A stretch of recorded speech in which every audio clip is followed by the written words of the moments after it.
Injil Obinim and Dame Brabasua me wo Pamo Chow Miami Yamuma any abroso for Monamunya May. May you Babushia for free, may you Florence Obinim Sonka who may you free. When it comes to a Kwajo Obinim Masama, may sometimes when we want to say trend in a year or pay.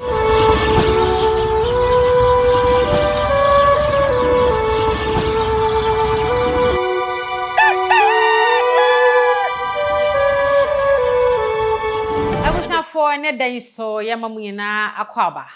and Nyansapo TV so because Nyansapo no wajeme so say son no badwemma kwanso wadaroma yase de hyebiu eyankomo foforo na ye betwetwe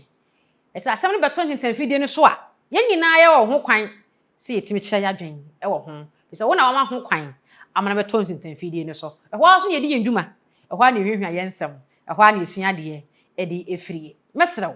so be subscribe to the channel no like share mo obi anya bi share comment section wo ye wo dia na what share wadwen ama no aye kama midin ene oba ye suama ye boa ene enye me nko ana metena se dabi mini nua ba sonno netena se ne dai adi enkobo me ma nua ba nkasa bonidin ama wogu nipa oye me na na di adwuma ewo Nyansapo TV so igidie se watene nka pa wa unim ne modembo ene na dwenkyere ene ni semisa ewo nsem ho tene yatena se ya sa semwe nko an de manyano a ebe ha me o so beche na dwen se bi ni mie no ye pamso enche ne yakowuram nti na dwenkyere ewo ho obekere ne nde abusua wo so wadwenkyere no comment section wo ne wo eya na wakere ama no aye kama menua ba oba ene ye de ahia kasubom mese bibia boko adomadaroma nice one onso ho ye dey wa sha mano aye di menu nyina ye chafa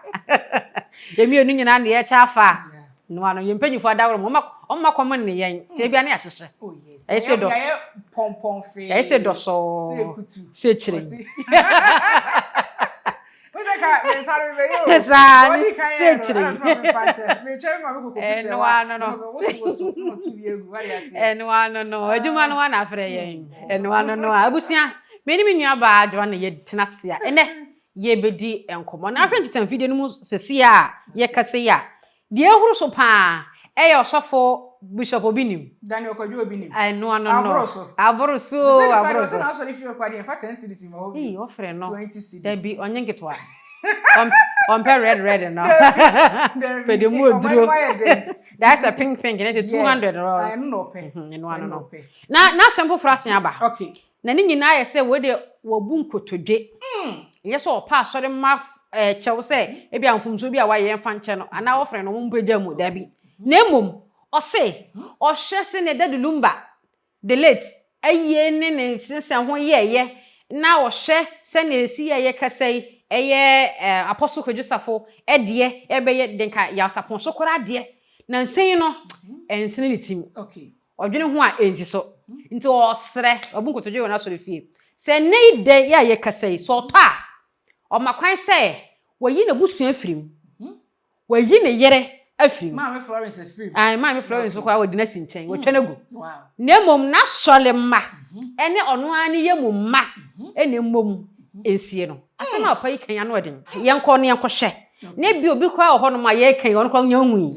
na yenhwemra nti yembaba no na yeto aso afiri ho no abusia ye twa ye ho aba yenkwaje advert nemom asem na ye ka no ye bese wo susu tie wo so se nye bosrem ka ene ye ka nemom asem asie ene edi ho nkomoro na wo so te ase na ade wadwenkyere eba yenhwemra tesia Momba mi video way and then fall June koto social media say Injil Obinim and Dame Brabasua me wo Pamo Chow Miami Yamuma any abroso for Monamunya May. May you Babushia free, may you Florence Obinim Sonka who may you free. They say, Unim be our here and fall into our warriors, so you're careful. As my Macan Sawa real certificate, you are our real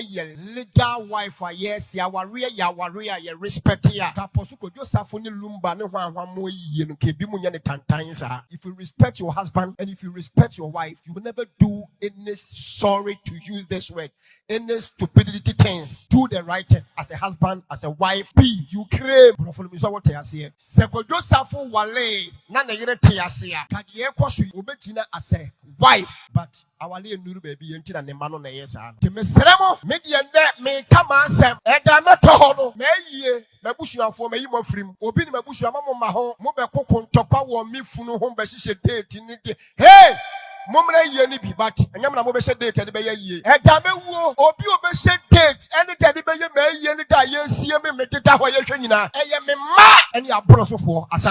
abusuafo mo bianzim abusuafo mre ye ni bi but anyam na mo be je ye na ye den aye mamo me je ye ne me ni abusuani asem bia anyam be wuo na mo be pre bibi samre me tiase mo bibi a mo be pre anyam wuo na mo be pre body ho ayi abeje nsa abusua e don ya kwhwe abasisi ya no ti meji madi se wahwe bi obeti nkomo no ayedie no asepa Obaya we ye wa me fasa akonya yiso na menchia Nyansapo TV ahwefo wona waka bi ewom wona asebio omunti yeti baabi enye omo a ye videos anka infaso bi eri so because ntimi metena ha nye videos na wonya ne tranto mfram obi enhwenti medo ma asese de biada no omoje bre no mutie e wa fidikesi so sanso ana metena na no tena nkonya wona waka bi ewom ye boremu menhia fikesie mu de ote bra we ne krawe wo maso piao otufu se tutu bi mo to sumiru na tie ni na chi kakra na so bebi owo bia no ne ba mesemechia no isan so ono nti ana meti baby o se ma ya mamre ene asante sem hu ehia ye tie je brese ya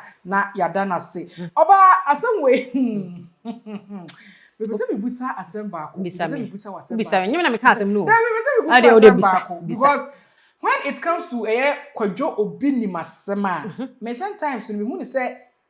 trend na ya wo pe sana hu no oh yes trend social media trend ase ne dini da yes na so ese wo ye bibi e ma ne dini Kenya wo social media so na say Ghana yi wo mu because I remember say a time came na kwadwo Obinim ka asimbo na sorry fie ho sebi o say eba social media trend tactics yenye azabi yenye bukata ni trend ya ono demufo a o started by ye na sebi o sofo nbo okwana na ye no mo hyase exam me hyase me ka say me hu kwadwo Obinim nsembo social media so a me fa na normal thing me fa na say dia ne ninka ana ebia okwa asori dem no ntimi preach tra wo bra won create some jokes bi e ma so ho nkenyan it me fa na say one a trend by question and person bibusa on say ade kwadwo Obinim wanyan nintie bi na nanom asom ne daye nyame a wodi na chi wo so no so ne daye say bi enchi oba bewu ana because yes obi be one or start share ne nsama ase enti no me no person bibusa say ade waso daye bi ye ni mana okay eno na person bibusa yo me gidi yes so bishop ohweya ene yi say comment section won be twero no okay na ya kenkan dia ma no say the question will be say asem bisa will be say say mera na so ana dodo no ebisa oh yes sa question say aden obi sha say o kan ma bisa no a na bia na mera na aso obi so ha say de bia de wo hu nti e na wa sha ase to so na chi e bia na chi nye enti na me buso say wo hu bibi say no so e fina aba na ye die fina wa Ghana ye die pa ye Charles Kwadwo so wonye ne ba bi ko ene apostle Kwadwo Safu Kantanka ba papa Kantanka sa kware me fon so we because no akwaye something afi na ehuru ba ye nche da hu ebesi legend Charles Kwadwo Lumba ne nsem na ekoso enti se o pese oye bibi na se ohwe na chidia wo he Charles Kwadwo asem enti na pese busa Kwadwo Obinim se Charles Kwadwo de Lumba nsem maya ka ono de nko megina simpie so betena se emu nkotodwe se de wabui enke kansem se bi owu a na yiri firim na busuafo firim ne manketo am yensen ene se bi asode a wadamu no ana mmambe ye na ayi enti se Charles asem maya ka se bi o ka won kasa asem na se no ka se fene ba na ye di se no amma ena ya papa ya sapon de onsan so kokuru kakra nyame adom enso baaye afei na apostle so de abeden abetoso to hwe miensen ya na ya se de ye mpanyimfo yi ene yi no opanyi bi hu a ohun se bia ne masasa kakra opanyi bi hu a horom na se na nsem kan ne sitie no se wo bere wi a wo awie no na abusiafo abe wachi basa into on pesa asem no korati ni wachi kasa ne nya adwene e bi okokowe ni nkusitire ana eso na dae enti Kwadwo Obinim san kon sambra biem no me cheje nti okasa because untime emum say na no na me na edi nkomo anu wo kasa se eba ayie hu hyehyeye ayie hu tutu ya eye gina busua panyi ne so kwa na edi adi ama ne se o ye samale enti no ontime ka se wo yi sa abusua na firi ho e de nkwada no yemu se nkwada no kura ene kwa ye kasese kodwo Obinim nyame mfa samba ba no de sumi na so se wato ana se okone nsam anchi a nkwada keto we nema be na yie na tuye be no mo be ye sebi o de be no be ye kura dia pagya ni di edi a wo kodwo Obinim wei na be we ye toro kan we ye try be ode enta me kase wa we ni nkusi tire na so ne da ye to wasan komra bi bia onim de wakwa yenti a wakasa asem we because ene no as social media trend na ya so from de tino munya enya social media no so ba ya de be from no ba bia no mo ka ho asem yes okay de wo kan wom se ubeto na wo abusua wo da abusua mu ya mfa nkwanchen wo da abusua mu na abusua wo ho wo se yenya abusua nsi nchen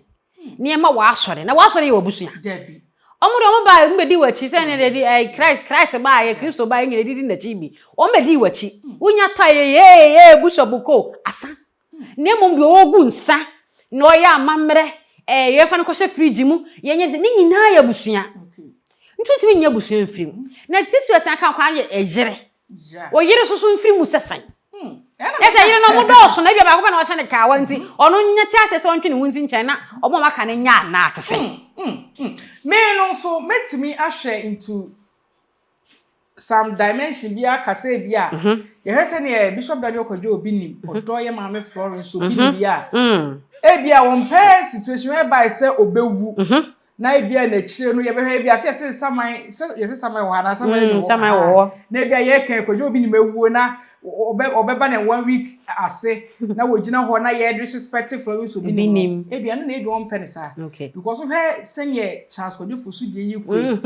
any akwa back and front utimu se bio akwada bia won hu ne adware mpo ne won hu ne sitwitwi etimi fa camera eto bundle egu ne phone so ebe sopa ye maame akoso se wa ahwan ene nkrofo me se me bobodi eya na asefem areho eti Kodwo Obinim hwa sa trend na wo hwe sene yi Charles Kodwo Fosu asem yi ba ekwa na yiri kura ekubi edima legal for no kura na wo hwe se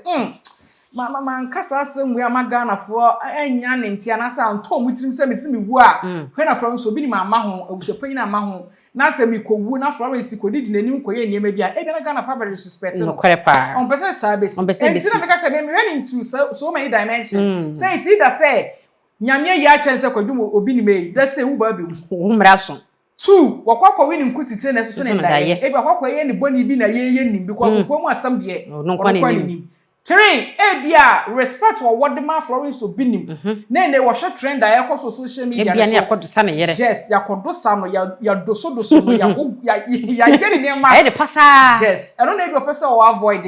eno na mensa na me hu no but senya sa de dia ene ombra bonti no magana fo hu ni trimpo ntia wo ka asem okay congregation okay asem beto nyetem videos dodo na nkofo ka e wo ye ntie bi obi say he doesn't want his wife to be disrespected said the weekend yes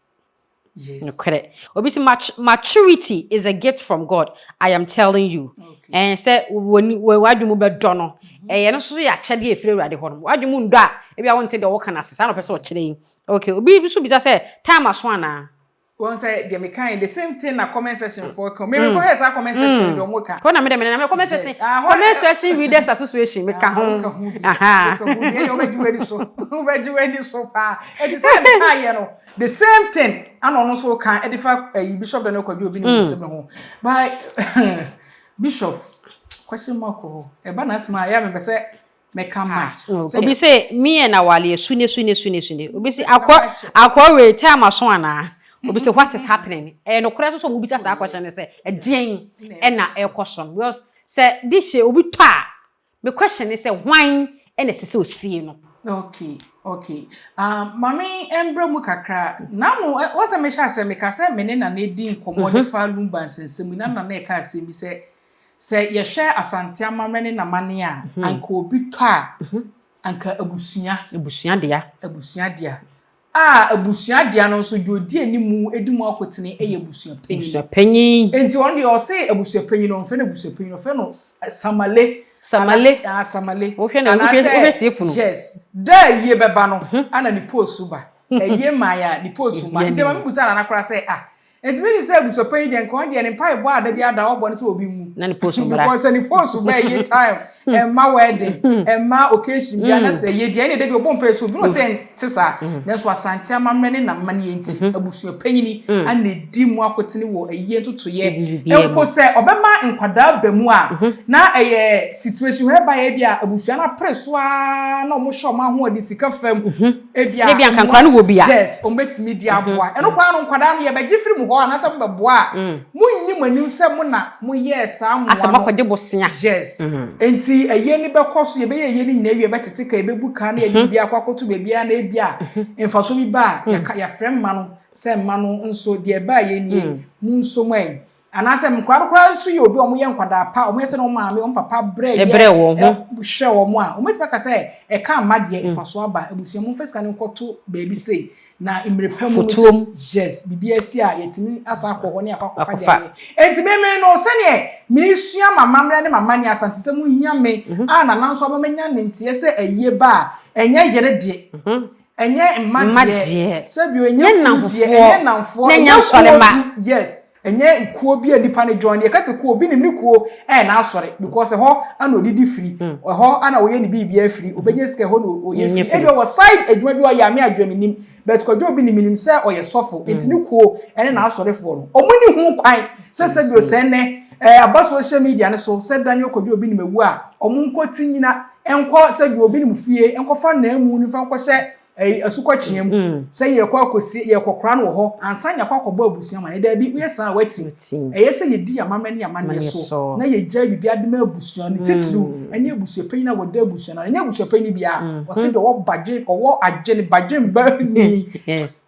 ensam ha wo kasa wo kan say be na be kan na wakwa no but me de minim say aye ba odi hie bi wu so ye oba so ye be ma so owo ma so woni ma abusuan no na gina mu eye bibia wo bra omanya abusuapan no ye badwen ba wo tsemase a wo betima ye bibia ma su ya ba na nkoye se ne nkofo bi de ekoye ya etu ntwa dai na se me comfort black tena ase comfort black me nchia wo me ne tena asa ne ye di nkomo na yiyo yi ho a no kire se emma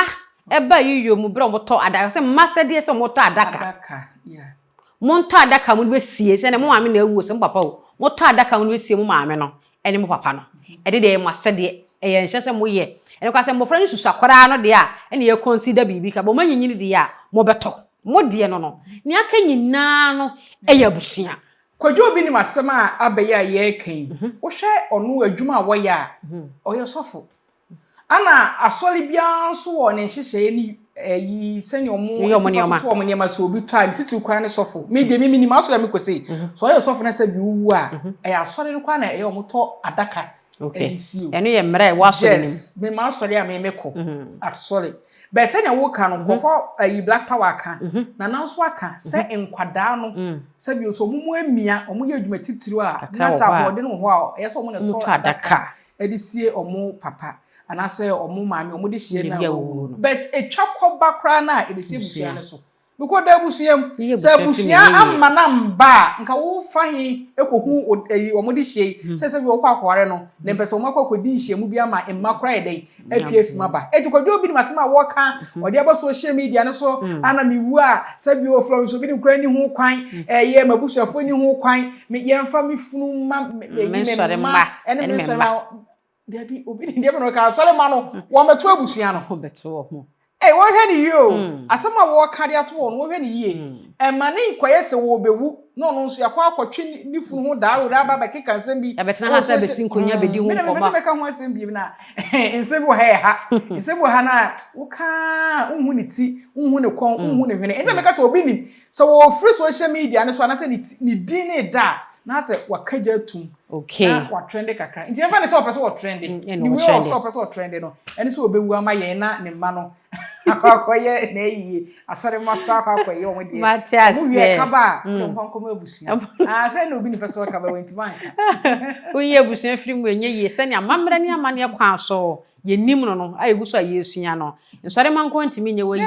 ma ne nye ye na mom se ne wo ka se bia na ye trend for trend dia ene na ya man benefit of the doubt se ne trend no ana obese o chen ne mo nya asem a e wo se obi kura ka obi che na adwen se e no so pese de o ka ni di mu a o ma ne lawyer fo nkuchire no nsan ne nye ho so be na nse enye ho kwa na so be na nse ma lawyers fo gu nkrata so na kuchire se ne ye te ye signature tip say bam eno de unim san ya tim because one ma sa de na nko nkrata mu na be tena social media so be kase ya ase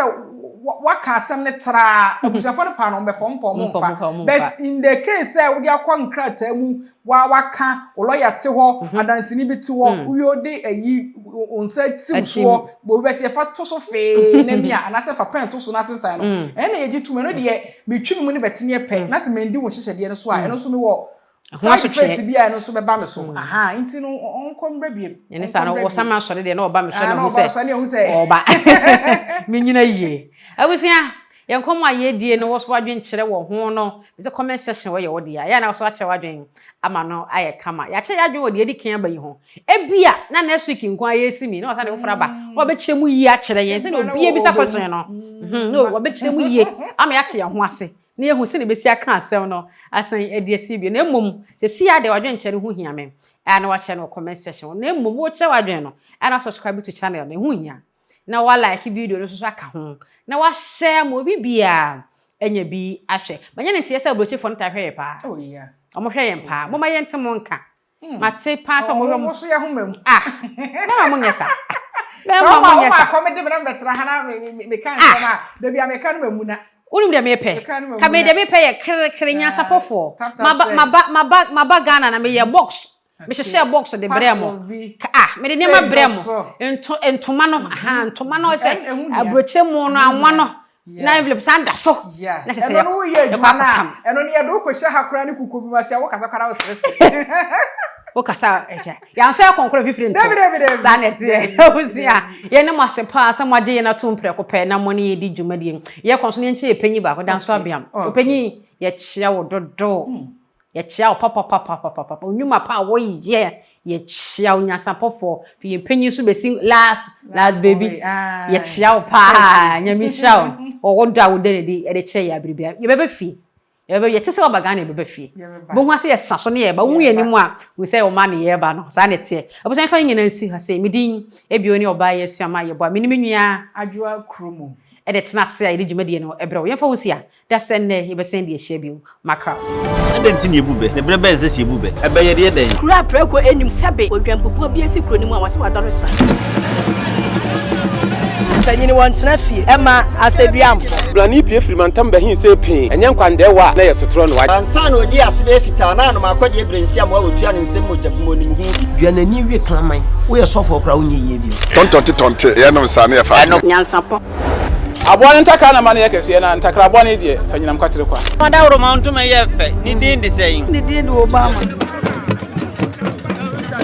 akola wa no so pese otrimu osuma ense bratam se fanfam ne honhon hia na America sa sebe ka ya twa ni mu nyame nai ebu afa so enye de ya twa ni mu twa nyame sebedi akone be kwen bodi atwede na se kofi nro ni ya aben ntime nyina ni mu ampata na wo yade ya